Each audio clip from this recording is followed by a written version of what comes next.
Bríet, loksins sigur í dag. Hvað klárar hann leik fyrir ykkur? Við mættum bara tilbúnar og ætluðum að taka þetta. Við vorum búin að sjá að þær unnu Svía en það var bara eitthvað grís á þeim.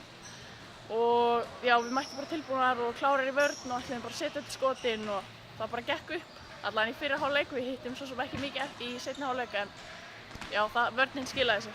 Var ekki fyrri hálfleikurinn sem lagði svolítið grunninn að þessu sigri í lokin? Jú, við vorum alveg 20 stigum yfir held ég í fyrri hálfleik og það var svona það sem að hjálpa okkur að ná í þetta. Þetta var kannski óþarflega spennandi í lokin, gott samt að klára þetta? Já, þetta var mjög stressandi og hún Eva alveg frábær að hafa klárað þetta með vítunum.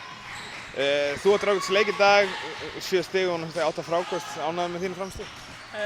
Já, þokkalega. Það er alveg mátt hitta aðeins betur og stíga aðeins betur út en já, ég er alveg ágætlega sátt. Evrópumótið framöndan, er svona ánægður með hvernig þetta mótið hefur gengið með og farið til það? Já, við erum ekki alveg nóg sáttar. Okkur finnst að við hefðum átt að taka Ísland en við ætlum bara að mæta tilbúnar á EM og við mætum Svíum aftur þá og þá ætlum við bara að gera það alvöru leik.